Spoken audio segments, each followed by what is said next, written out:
안녕하세요, 여러분. 오늘도 저희 채널을 찾아주셔서 감사합니다. 혹시 지금 이 영상을 보고 계신 분 중에 마음이 너무 무겁고 앞이 보이지 않아 절망감에 빠져 있는 분이 계신가요? 아침에 일어나는 것조차 힘들고 무엇을 해도 기쁨을 느낄 수 없어서 괴로워하고 계신가요?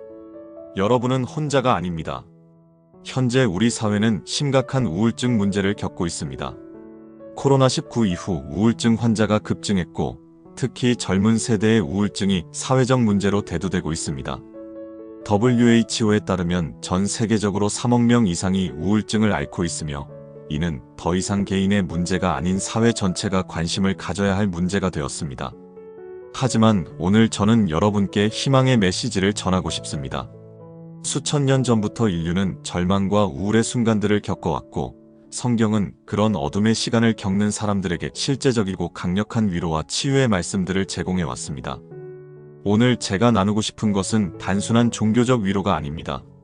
실제로 수많은 사람들이 이 말씀들을 통해 우울증을 극복하고 새로운 삶의 의미를 찾은 구체적인 증언들과 함께 과학적으로도 검증된 말씀의 치유 효과를 함께 살펴보겠습니다. 지금 여러분이 어떤 상황에 있든 얼마나 절망적으로 느끼고 있든 상관없습니다. 하나님은 여러분을 사랑하시고 여러분의 상처를 아시며 치유하기를 원하십니다. 이 시간이 여러분에게 진정한 희망과 치유의 시작점이 되기를 간절히 기도합니다. 그럼 지금부터 우울증을 치유하는 10개의 성경 구절을 함께 살펴보겠습니다. 첫 번째 말씀은 시편 42편 11절입니다. 내 영혼아 내가 어찌하여 낙심하며 어찌하여 내 속에서 불안해하는가. 너는 하나님께 소망을 두라. 그가 나타나 도우심으로 말미암아 내 하나님을 여전히 찬송하리로다. 이 구절은 우울증을 겪는 사람들에게 가장 직접적으로 말하는 구절 중 하나입니다. 시편 기자 다윗도 우리와 같은 인간이었기에 낙심과 불안을 경험했습니다. 주목해야 할 점은 다윗이 자신의 감정을 부인하거나 숨기지 않았다는 것입니다. 낙심하며 불안해하는가라고 솔직하게 자신의 상태를 인정했습니다. 이것이 중요합니다. 우울증을 겪을 때 가장 먼저 해야 할 일은 자신의 상태를 인정하는 것입니다. 하지만 다윗은 여기서 멈추지 않았습니다. 그는 자신의 영혼에게 명령합니다.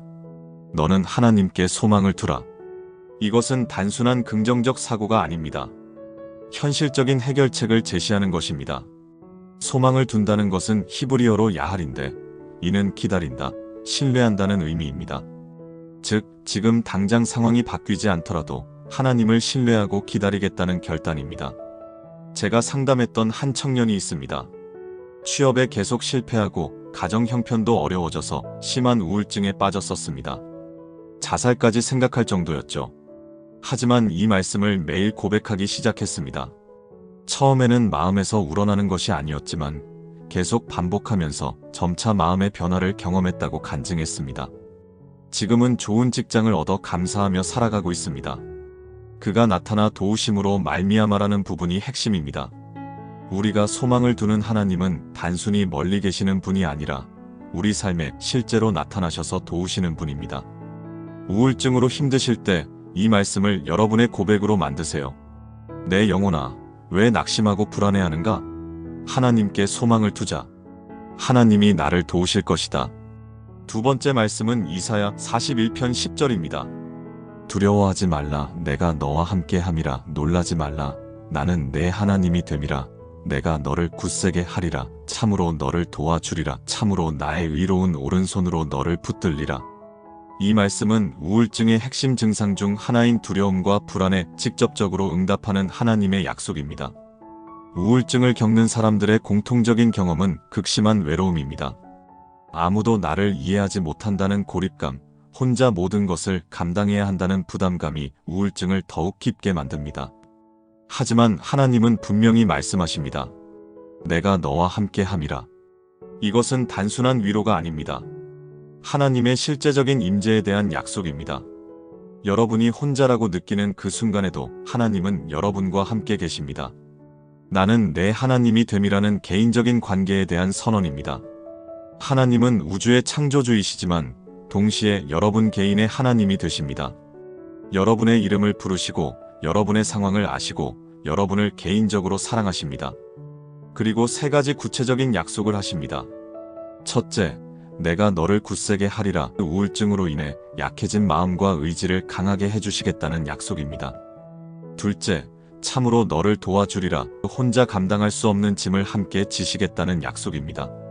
셋째, 나의 의로운 오른손으로 너를 붙들리라. 넘어지지 않도록, 포기하지 않도록 붙잡아 주시겠다는 약속입니다. 한 중년 여성분이 남편의 사업 실패와 자녀들의 문제로 심한 우울증에 빠졌었습니다. 매일 이 말씀을 붙들고 기도했는데 어느 날 기도하는 중에 하나님께서 정말로 자신의 손을 붙잡고 계신다는 확신을 받았다고 합니다. 그 순간부터 상황은 변하지 않았지만 마음의 평안이 찾아왔고 점차 우울증에서 벗어날 수 있었다고 간증하셨습니다. 과학적으로도 소속감과 관계성은 우울증 치료에 매우 중요한 요소입니다. 하나님과의 관계 속에서 진정한 소속감을 경험할 때 우리의 뇌는 실제로 긍정적인 변화를 일으킵니다. 여러분이 지금 아무리 외롭고 두렵더라도 하나님은 여러분과 함께 계시고 여러분을 붙들고 계십니다. 이 약속을 믿고 붙드시기 바랍니다. 세 번째 말씀은 시편 34편 18절입니다. 여호와는 마음이 상한 자를 가까이 하시고 충심으로 통회하는 자를 구원하시는도다. 이 말씀은 우울증으로 상처받은 마음을 가진 사람들에게 주는 하나님의 특별한 관심과 사랑을 보여줍니다. 우울증을 겪는 많은 분들이 하나님이 나를 외면하시는 것 같다, 기도해도 응답이 없는 것 같다고 말씀하십니다. 하지만 이 구절은 정반대의 진리를 말합니다. 오히려 마음이 상한 사람들에게 하나님께서 더 가까이 다가오신다는 것입니다. 마음이 상한 자라는 표현은 히브리어로 니쉬바를 레브인데 이는 깨어진 마음, 부서진 마음을 의미합니다. 우울증으로 인한 깊은 상처와 절망감을 정확히 표현하는 말입니다. 놀라운 것은 하나님께서 이런 상태의 사람들을 피하시거나 외면하시는 것이 아니라 오히려 가까이 하신다는 것입니다. 히브리어 카로브는 물리적으로나 감정적으로 매우 가까운 거리에 있다는 뜻입니다. 이것은 우울증을 겪는 사람들에게 얼마나 큰 위로가 됩니까? 여러분이 가장 아플 때, 가장 절망스러울 때, 바로 그때 하나님께서 여러분에게 가장 가까이 계신다는 것입니다. 충심으로 통회하는 자를 구원하시는 도다는 부분도 중요합니다. 충심으로 통회한다는 것은 자신의 상태를 솔직하게 인정하고 도움이 필요하다는 것을 겸손히 받아들이는 것입니다. 우울증을 겪을 때 자존심 때문에 도움을 요청하지 못하는 경우가 많습니다. 하지만 하나님 앞에서는 그럴 필요가 없습니다. 솔직하게 제가 아픕니다, 도움이 필요합니다라고 말할 수 있습니다. 저는 목회하면서 수많은 우울증 환자들을 만났습니다. 그들의 공통점은 하나님께서 자신들을 버리셨다고 생각하는 것이었습니다. 하지만 이 말씀을 통해 깨달을 수 있었습니다. 하나님은 오히려 그들에게 더 가까이 계셨던 것입니다. 한 대학생이 학업 스트레스와 진로 문제로 심한 우울증에 빠졌습니다. 교회도 나가지 않고 기도도 하지 않았는데 어느 날 이 말씀을 읽고 눈물을 흘렸다고 합니다. 하나님이 나 같은 사람도 가까이 하신다니 라는 깨달음이 회복의 시작점이 되었습니다. 의학적으로도 수용과 공감은 우울증 치료의 핵심입니다. 하나님께서 우리의 상처를 수용하시고 공감하신다는 확신은 강력한 치유의 힘을 가집니다. 여러분의 상한 마음을 숨기지 마세요. 하나님께서 가까이 계시고 여러분을 구원하기 원하십니다. 네 번째 말씀은 마태복음 11편 28절입니다.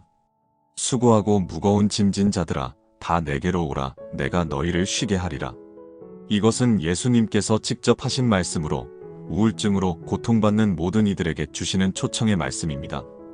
우울증의 대표적인 증상 중 하나는 극심한 피로감입니다. 아무것도 하지 않았는데도 너무 피곤하고 모든 일상이 무거운 짐처럼 느껴집니다. 아침에 일어나는 것, 씻는 것, 밥을 먹는 것조차도 큰 수고가 됩니다.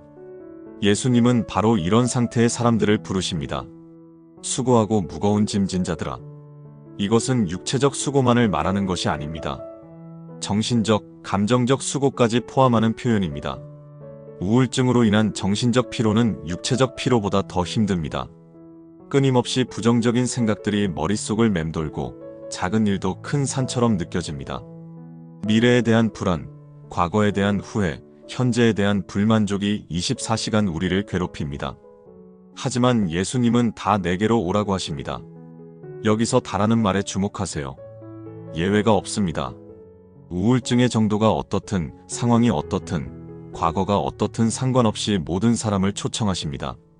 오라는 말은 단순한 초대가 아닙니다. 적극적인 행동을 요구하는 명령입니다. 우울증에 빠지면 아무것도 하고 싶지 않고 움직이기도 싫어집니다. 하지만 예수님께 나아가는 것만큼은 해야 합니다. 내가 너희를 쉬게 하리라는 약속은 단순한 육체적 휴식을 의미하지 않습니다. 그리스어 아나파오는 완전한 회복, 새로운 힘을 얻음을 뜻합니다. 즉, 단순히 쉬는 것이 아니라 근본적인 치유와 회복을 약속하시는 것입니다. 제가 아는 한 목사님은 극심한 번아웃과 우울증으로 사역을 그만둘 뻔했습니다. 하지만 이 말씀을 붙들고 매일 예수님께 나아갔습니다. 기도와 말씀을 통해 점차 마음의 평안을 되찾았고 지금은 더욱 건강한 사역을 감당하고 있습니다. 뇌과학적으로도 종교적 경험이나 명상은 스트레스 호르몬을 줄이고 세로토닌과 도파민 같은 행복 호르몬의 분비를 촉진시킨다고 알려져 있습니다. 여러분이 지금 얼마나 수고스럽고 무거운 짐을 지고 있든지 예수님께 나아가세요. 예수님은 여러분을 거절하지 않으시고 참된 안식을 주실 것입니다. 그리고 이오는 것은 한 번으로 끝나는 것이 아닙니다. 매일 매 순간 예수님께 나아가는 것입니다. 기도로, 말씀으로, 찬양으로 예수님께 나아가세요.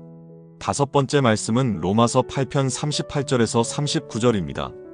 내가 확신하노니 사망이나 생명이나 천사들이나 권세자들이나 현재 일이나 장래 일이나 능력이나 높음이나 깊음이나 다른 어떤 피조물이라도 우리를 우리 주 그리스도 예수 안에 있는 하나님의 사랑에서 끊을 수 없으리라. 이 말씀은 우울증의 핵심적인 거짓말 중 하나인 나는 사랑받을 가치가 없는 사람이다라는 생각에 강력하게 반박하는 진리입니다.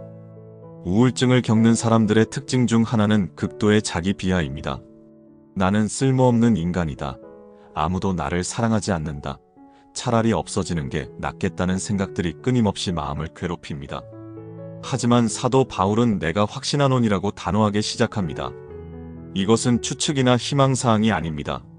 절대적인 확신에 기반한 선언입니다. 바울은 우리를 하나님의 사랑에서 끊을 수 있는 모든 가능성들을 나열합니다. 사망이나 생명이나 죽음도, 삶도 하나님의 사랑을 막을 수 없습니다. 우울증으로 인해 죽고 싶은 생각이 들어도 하나님의 사랑은 변하지 않습니다. 천사들이나 권세자들이나 영적인 존재들이나 세상의 권력자들도 하나님의 사랑을 막을 수 없습니다.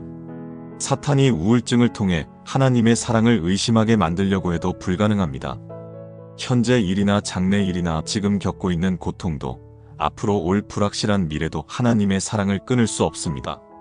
능력이나 높음이나 깊음이나 어떤 강력한 힘도 어떤 높은 지위도 어떤 깊은 절망도 하나님의 사랑을 막을 수 없습니다.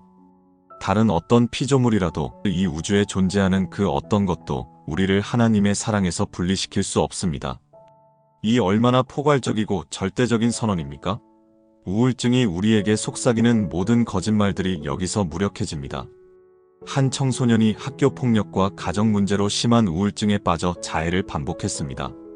하나님도 나를 싫어하실 것이라고 생각했는데 이 말씀을 통해 깨달았다고 합니다. 내 상처도, 내 실패도, 내 죄악도 하나님의 사랑을 막을 수 없다는 것을 말입니다. 이 확신이 회복의 전환점이 되었습니다. 심리학적으로도 무조건적 사랑에 대한 확신은 자존감 회복과 우울증 치료에 매우 중요한 요소입니다. 하나님의 무조건적인 사랑을 경험할 때 우리의 정체성이 회복되고 자존감이 건강해집니다. 여러분이 지금 어떤 상황에 있든, 어떤 실수를 했든, 어떤 죄를 지었든 그 어떤 것도 여러분을 하나님의 사랑에서 끊을 수 없습니다. 이것을 확신하세요. 우울증이 여러분에게 너는 사랑받을 가치가 없다고 속삭일 때마다 이 말씀으로 대답하세요. 아니다. 그 어떤 것도 나를 하나님의 사랑에서 끊을 수 없다. 여섯 번째 말씀은 예레미야 29편 11절입니다. 여호와의 말씀이니라 너희를 향한 나의 생각을 내가 아나니 평안이요 재앙이 아니니라 너희에게 미래와 희망을 주는 것이니라. 이 말씀은 우울증의 또 다른 핵심 증상인 절망감과 미래에 대한 불안에 직접적으로 답하는 하나님의 약속입니다. 우울증을 겪는 사람들은 미래에 대해 극도로 비관적인 시각을 갖습니다. 앞으로도 계속 이럴 것이다. 좋아질 일은 없을 것이다. 내 인생은 망쳤다는 생각들이 희망을 앗아갑니다. 하지만 하나님은 너희를 향한 나의 생각을 내가 아나니라고 말씀하십니다. 여기서 중요한 것은 하나님께서 우리에 대한 생각을 가지고 계신다는 것입니다. 히브리어 마하시바는 단순한 생각이 아니라 계획, 설계도, 청사진을 의미합니다. 즉 하나님께서는 여러분의 인생에 대한 구체적이고 세밀한 계획을 가지고 계신다는 것입니다. 여러분이 우연히 존재하는 것이 아니라 하나님의 특별한 목적과 계획에 따라 존재한다는 의미입니다.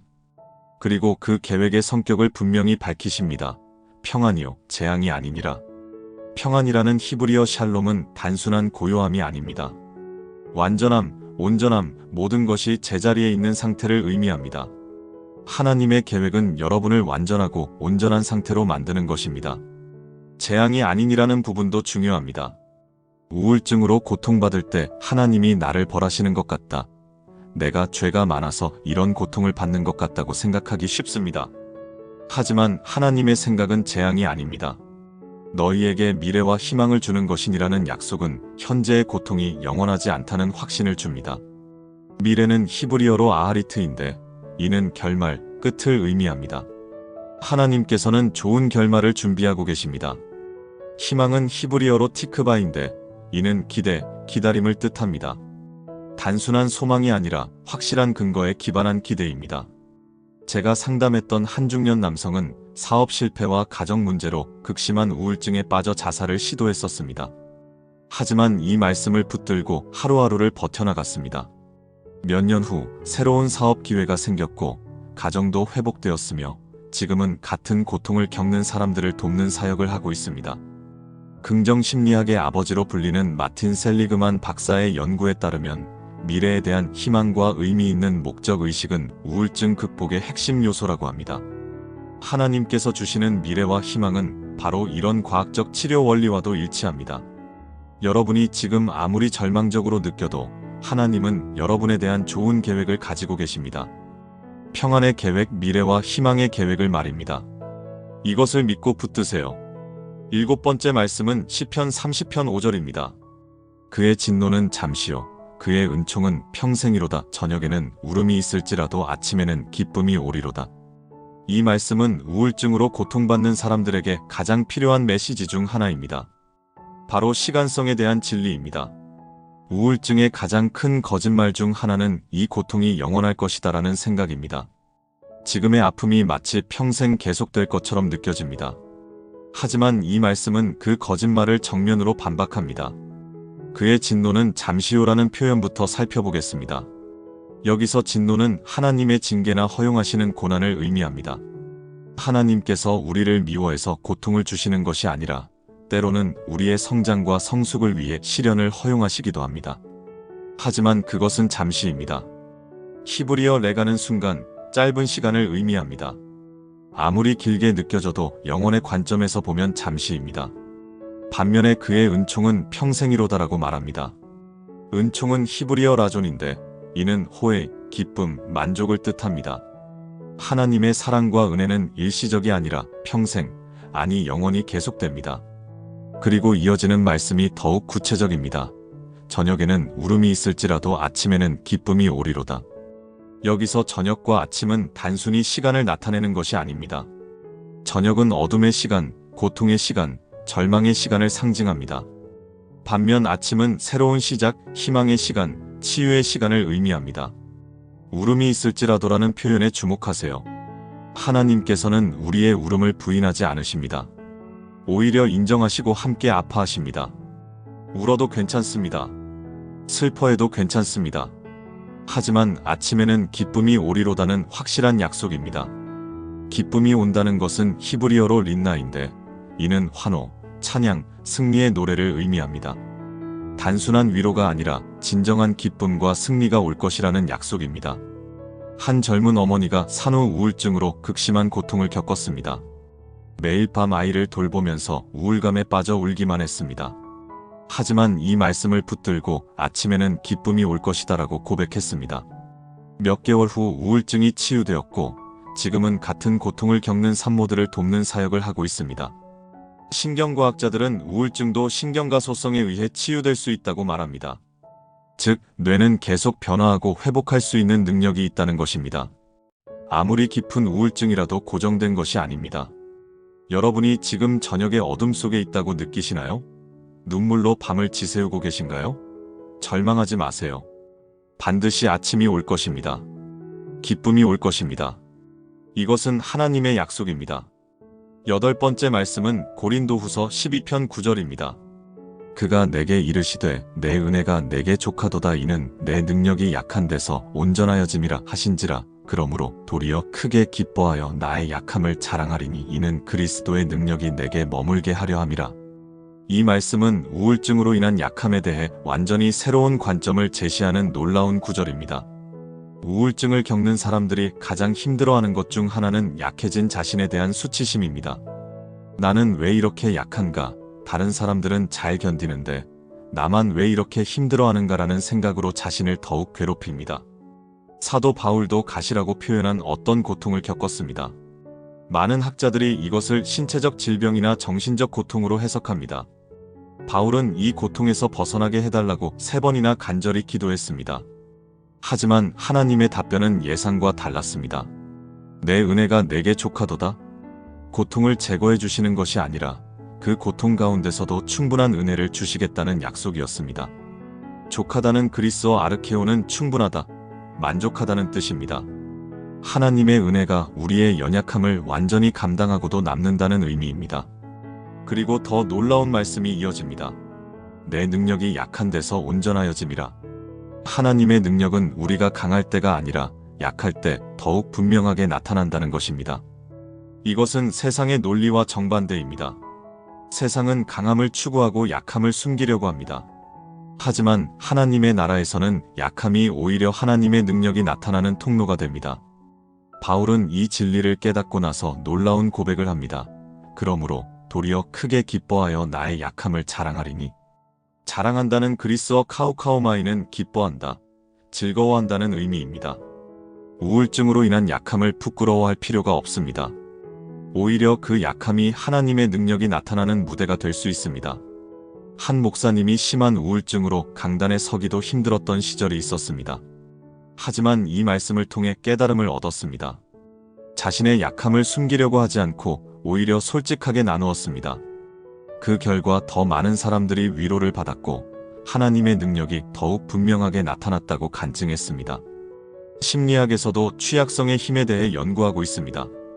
브렌 브라운 박사의 연구에 따르면 자신의 취약함을 인정하고 나누는 사람들이 더 깊은 관계를 맺고 더 큰 성장을 경험한다고 합니다.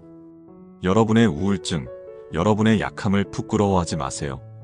그것이 하나님의 은혜와 능력을 경험하는 통로가 될 수 있습니다. 하나님의 은혜는 여러분에게 족합니다.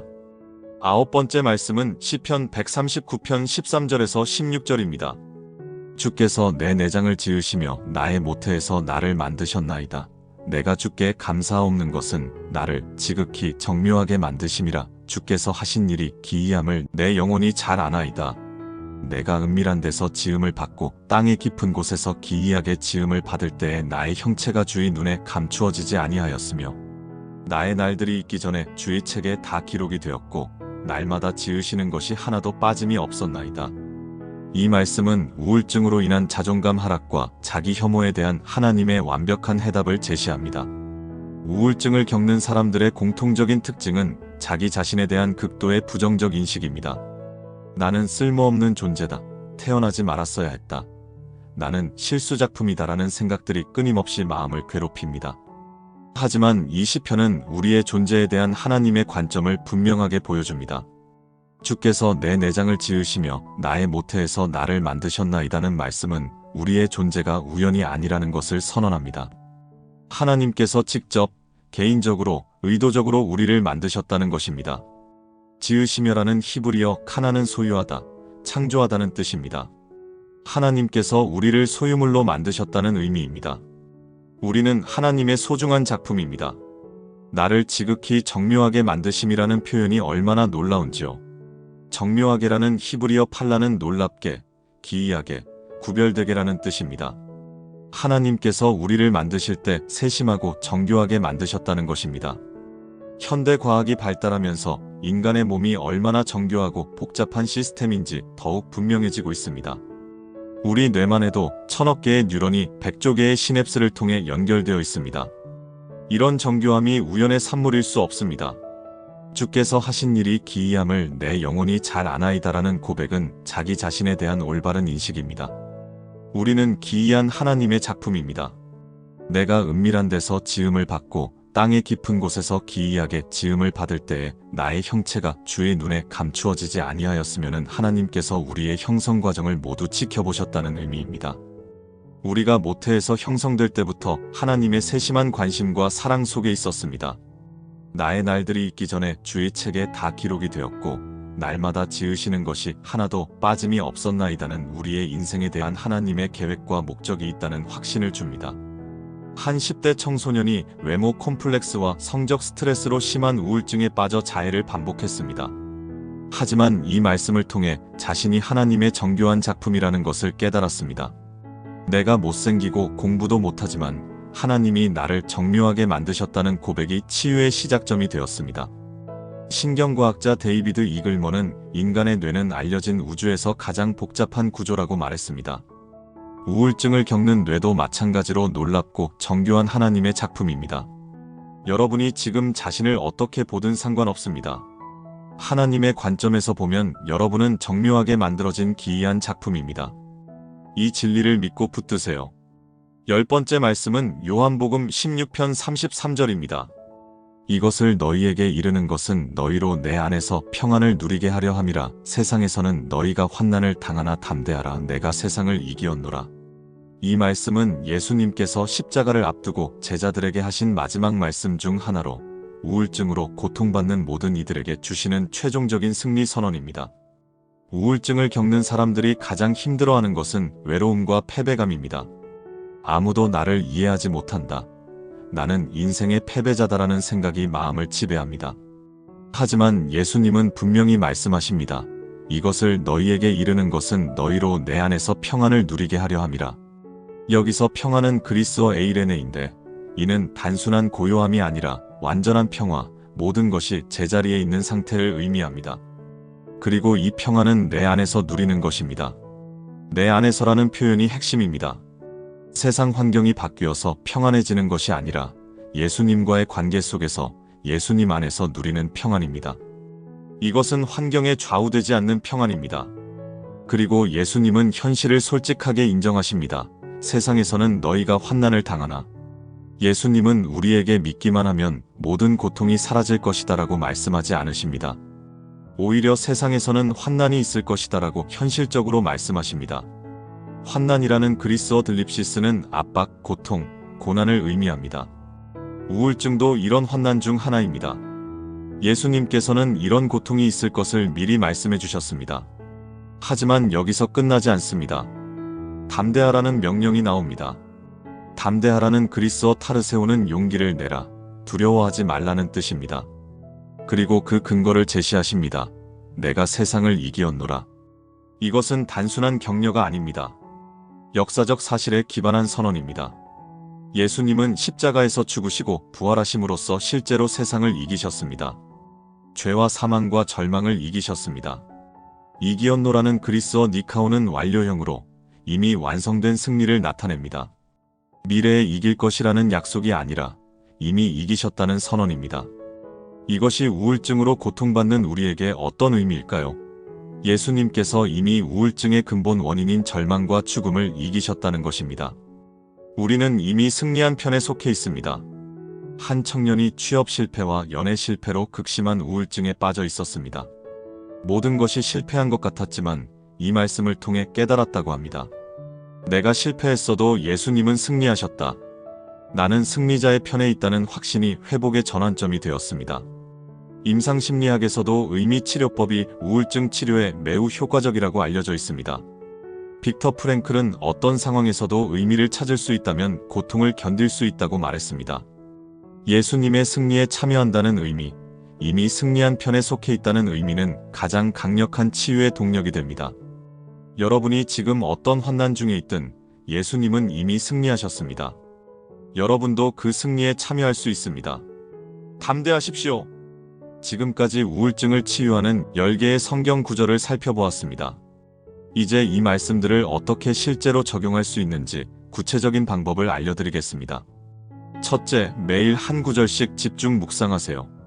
10개의 구절을 한 번에 다 읽으려고 하지 마세요. 하루에 하나씩 10일 동안 순환하면서 집중적으로 묵상하세요. 각 구절을 최소 5분 이상 천천히 읽고 생각해보세요. 둘째, 말씀을 개인적으로 적용하세요. 이 말씀이 지금 내 상황에 어떤 의미인가? 하나님이 나에게 주시는 메시지는 무엇인가?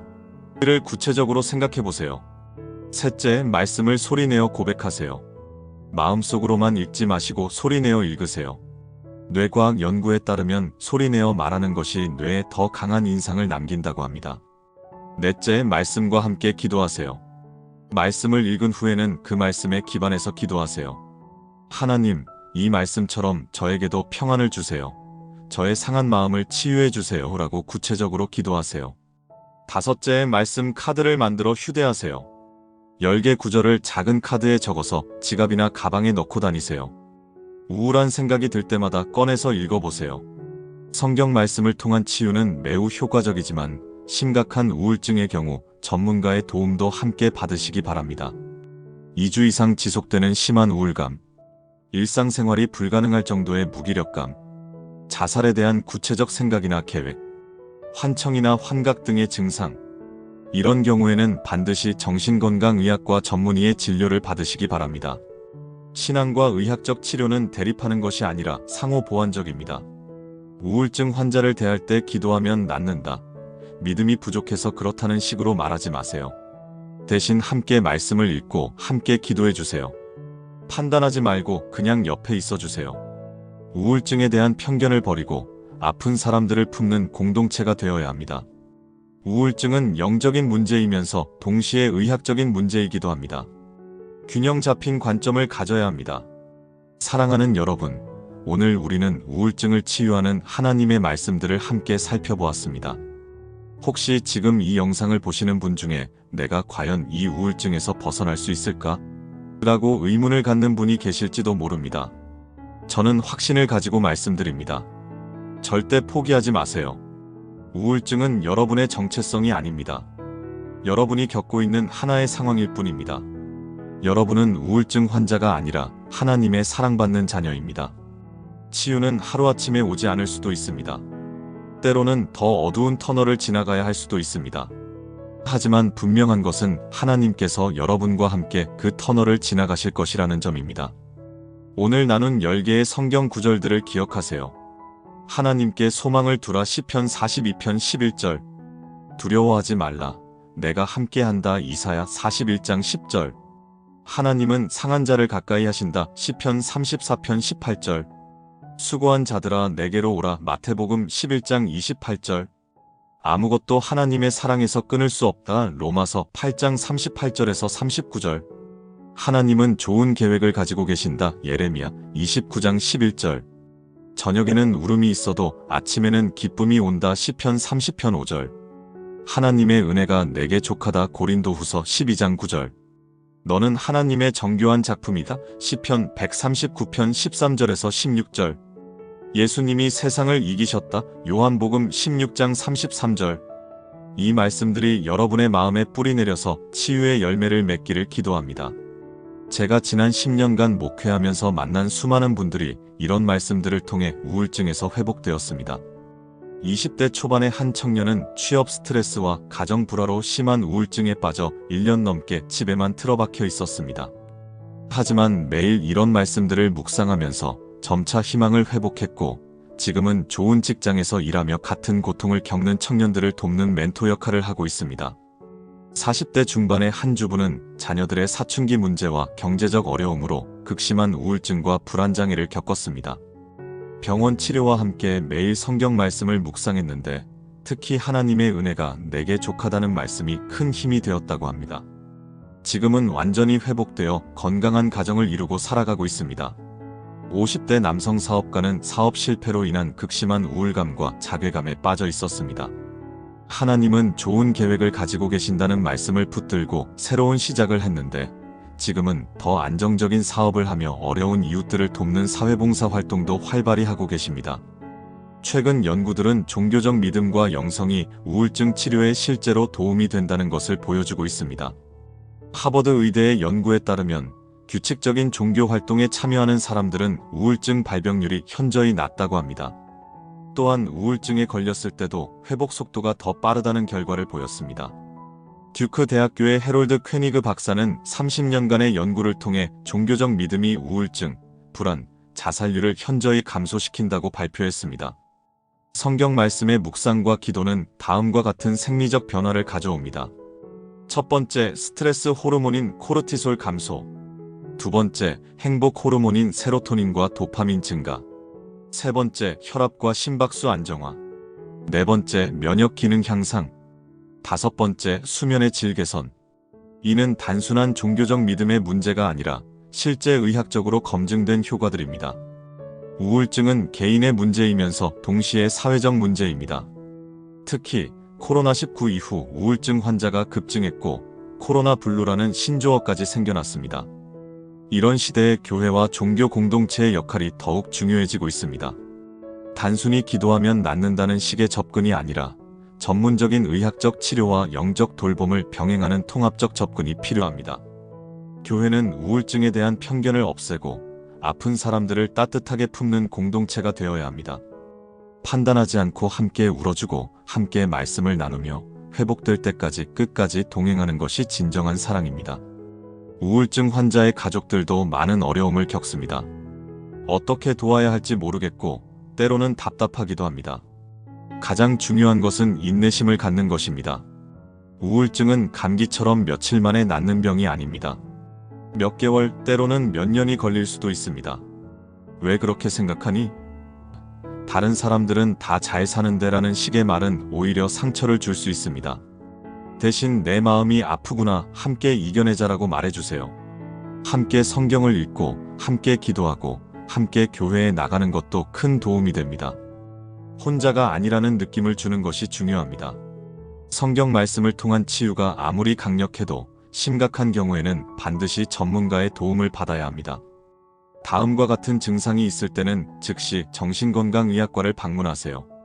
자살에 대한 구체적인 계획이나 시도, 2주 이상 지속되는 심한 우울감과 무기력, 일상생활이 완전히 불가능한 상태, 환청, 환각 등의 정신병적 증상, 알코올이나 약물 남용. 하나님은 의사들과 상담사들에게도 치유의 은사를 주셨습니다.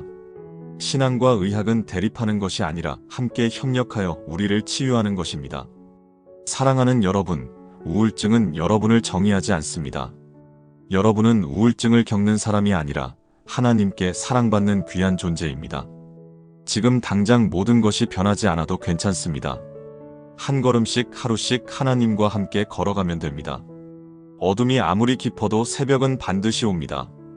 겨울이 아무리 길어도 봄은 반드시 옵니다. 여러분의 인생에도 반드시 새로운 봄이 올 것입니다. 그때까지 포기하지 마세요. 하나님이 여러분과 함께 계십니다. 오늘 긴 시간 동안 함께 해주셔서 정말 감사합니다. 혹시 지금 우울증으로 고생하고 계신 분이 계시다면 혼자가 아니라는 것을 기억하세요. 하나님이 함께 계시고 저희도 여러분을 위해 기도하겠습니다. 댓글로 여러분의 기도 제목이나 간증을 나누어 주세요. 서로를 위해 기도하며 격려하는 공동체가 되었으면 좋겠습니다. 이 영상이 도움이 되셨다면 구독과 좋아요, 그리고 주변의 힘든 분들에게 공유해 주세요. 작은 나눔이 큰 희망이 될 수 있습니다. 전국의 자살 예방 상담 전화는 1577-0199입니다. 24시간 언제나 전문 상담사들이 대기하고 있으니 망설이지 말고 연락하세요. 다음에도 여러분의 영적 성장과 치유에 도움이 되는 좋은 내용으로 찾아뵙겠습니다. 여러분과 여러분의 가정에 하나님의 평안과 치유가 함께 하시기를 간절히 기도합니다. 사랑합니다. 감사합니다.